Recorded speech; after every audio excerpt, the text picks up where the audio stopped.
Magandang araw po muli mga kababayan, Kuya Mamo po at muli po tayo nagbabalik dito po sa ating YouTube channel upang muli nating pag-usapan ito pong mga mahalagang bagay na ngayon lamang po nagaganap dito po sa ating kapaligiran. At bago po tayo tumulak mga kababayan dito sa ating paksa ay binabati ko muna po ang ating mga kababayan Luzon, Visayas, Mindanao at ating mga kababayan na sa ibayong dagat. Magandang araw po sa inyong lahat. At sana po ay nasa mabuti tayong kalagayan sa mga oras na ito.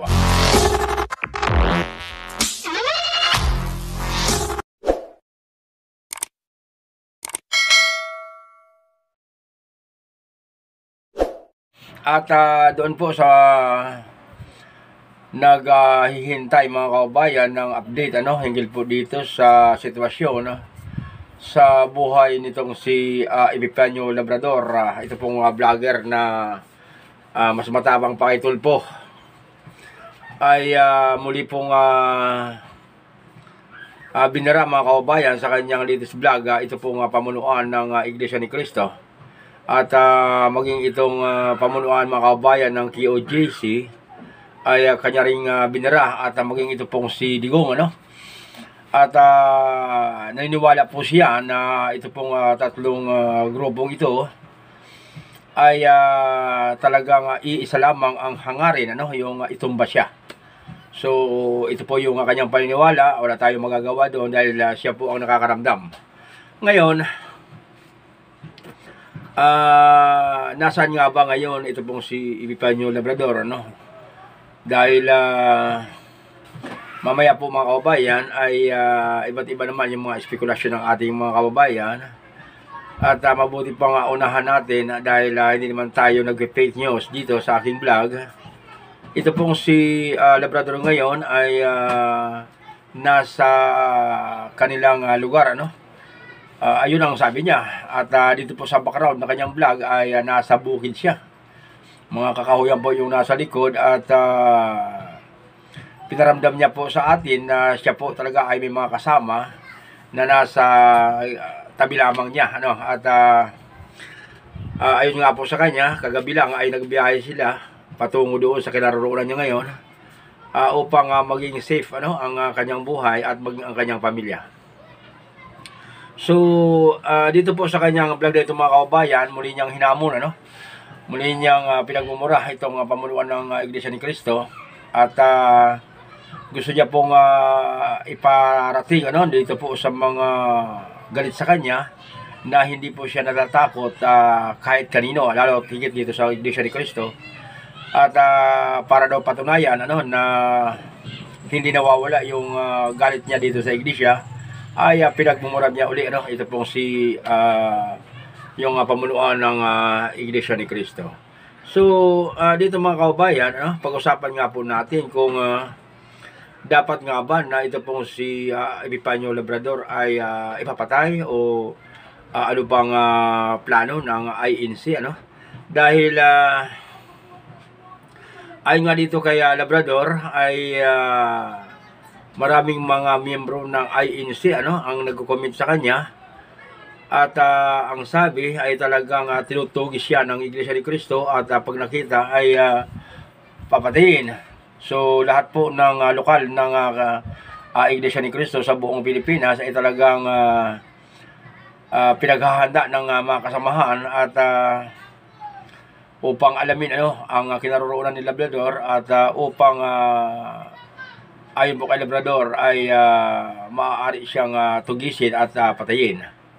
Dito nga po mga kababayan ay pag-usapan po natin ng puso sa puso mga kababayan ito pong sitwasyon itong nagaganap dito po sa pamunuan ng INC versus Labrador kasi hindi ligid sa ating kaalaman mga kababayan na talagang yung mga miyembro ng INC ay talagang galit agad dito kay Labrador dahil nga po dito sa pag-aalipusta ng kanilang leader ito pong si kapatid na Manalo. So ano nga ba ang maaari nating iganti dito po sa kay Labrador na itinuturing nilang kaaway ngayon. Yung akin lamang ito mga kaubayan, opinion ko lamang po ito dahil isa rin po ako sa nagbabasa rin po ng Bible at nasa ilalim po ako ng pamamahala din ng isang relihiyon at dito dumaan po sa aming pag-aaral at dito napakahirap talagang tanggapin ito, napakahirap na sundin yung utos ng Biblia na mahalin mo ang iyong kaaway. So dito mga kabayan, babasahin natin mga kabayan, ito pong nilalaman ng Mateo 5:43 hanggang 45 ibigin mo ang iyong kaaway. Ngunit sinasabi ko sa inyo, ibigin ninyo ang inyong mga kaaway, pagpalain ninyo ang mga napupuot sa inyo,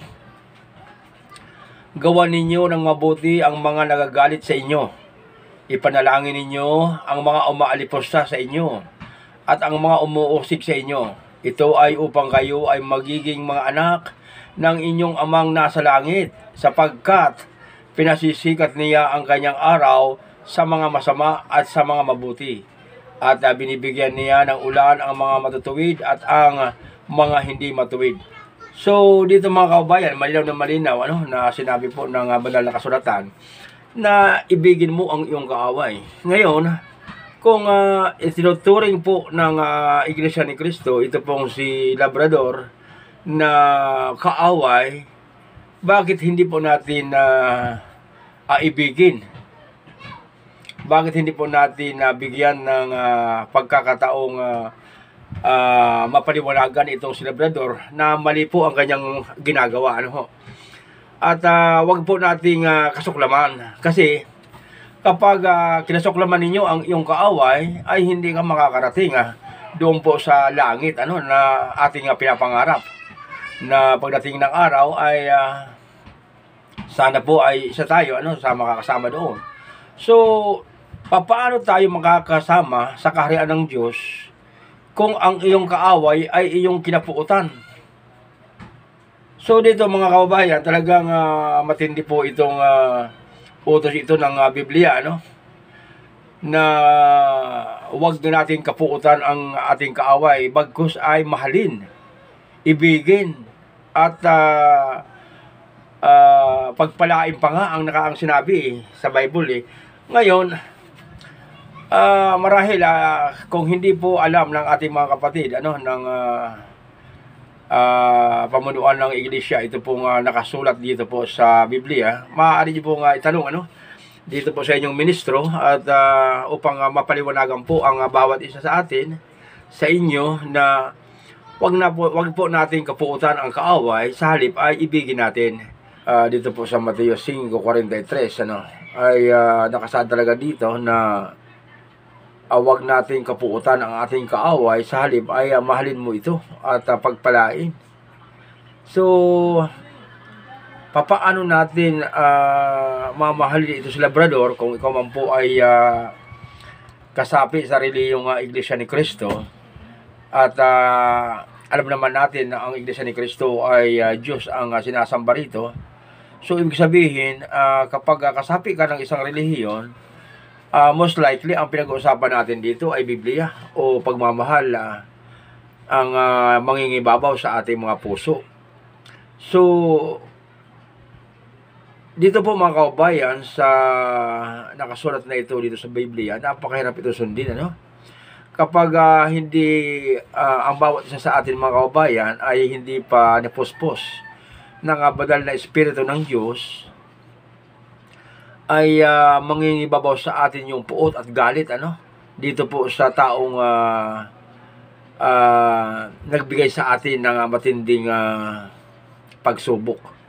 Dahil alam naman natin na talagang mahal natin yung ating leader siyempre naman magagalit tayo at ibubuwis natin yung buhay natin alang-alang lamang sa pagtatanggol dito po sa ating namumuno. Pero alalahanin natin mga kapatid, alalahanin po natin na ang sinusunod natin dito po sa ating relihiyon ay ang banal na kasulatan, kung dito po sa bansang Pilipinas ay constitution din ang sinusunod natin upang maging legal ang bawat kilos natin.